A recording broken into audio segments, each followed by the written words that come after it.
interested in, and that's with the podcast. One thing that I'm trying to, I'm aiming to capture, and part of that is even with my story of the podcast itself, not trying to make it perfect, but also understanding that if it was just crisp from the start, there's not going to be much improvement. And I think there's value in seeing even the podcast improve in quality, and whether it's the audio, the video, um, content, how smooth I am, or whatever the thing is. It's um, I don't think that would really help matters.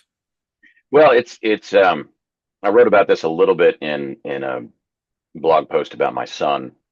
Um, I think that struggle is not only realistic but valuable in that his example was he was terrible at chess when he first started.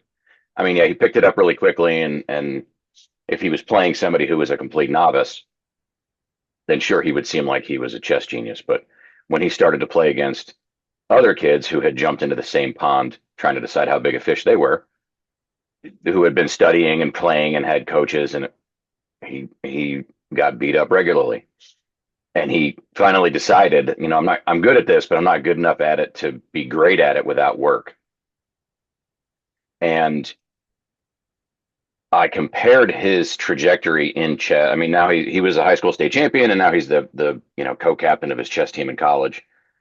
And comparing that to some kids that he played against early that had instant success. They were winning trophies at state level, in their first few tournaments, very young, and now they're not even playing anymore. Or last time they played, there was some question that they might be cheating, and that's the only reason that they were doing well.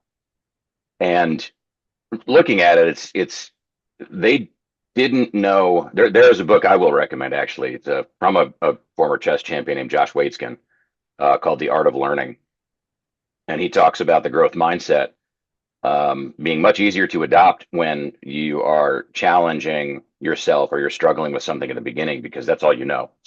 And that's probably a better path to take in the long run, because you will run into eventual challenge if you continue on any endeavor. And if it's a podcast, eventually it will come to, you have some troll that decides to attack your podcast. You have some technical difficulty that goes awry in episode 17.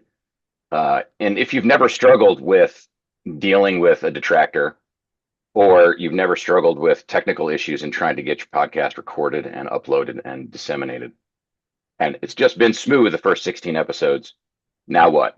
Versus, oh yeah, I didn't even publish episodes -1 through 3. I started with 0, and but at some point I just needed to get started, and I put those out there, and the trolls came out on episode 3, and my microphone went down on episode 1, and now I just know how to deal with those sorts of things, and I don't get flustered on episode 17 through 50 when the inevitable challenge comes, because I've dealt with other challenges along the way. Versus the person who had instant success doesn't learn those lessons, doesn't become resilient, doesn't have that trial by fire, isn't forged and strong, and then they get to their first bit of adversity and they crumble.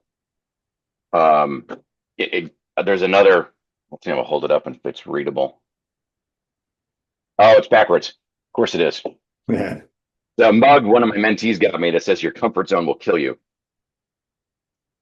Right? And it's a matter of that discomfort in intentionally pushing yourself past what you're good at. Right? Oh, I could do this. I'm comfortable at this. And okay, what's next? What are you not comfortable with? Because you're not going to be very good at it.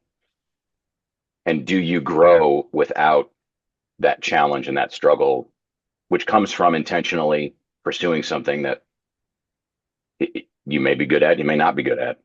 You don't know until you try it.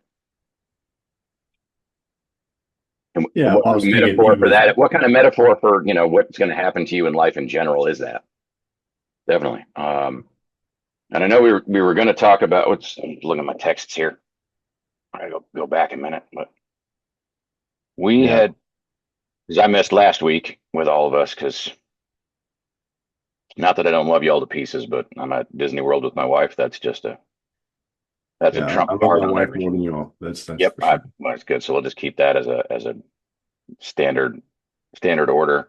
Let's see, three gates and finding meaning in our failures that impact us personally and professionally. I'm putting the book you mentioned earlier on my Audible wish list. Oh, yeah, it's actually trying to think if it's on Audible or Tim Ferriss actually bought the rights to the audiobook because they're friends. And Josh was one of the first guests on Tim Ferriss's podcast and has been a recurring guest. Um, and Waitskin actually reads his own audiobook. Oh, that's nice. So it's very well done. Yeah, so the subtitle, An Inner Journey to Optimal Performance. Yep, that is the one. Nice.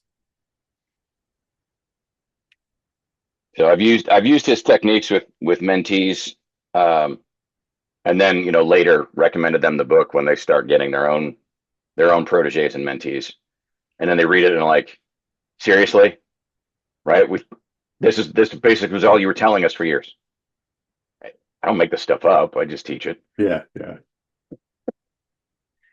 If I were that clever, I'd be the author of the book and I'd have a be handing different you my life, book. Yeah. right? But I'm not. So I happily use other smart people's substrate, to get ahead on things that I didn't think of, but that are still great.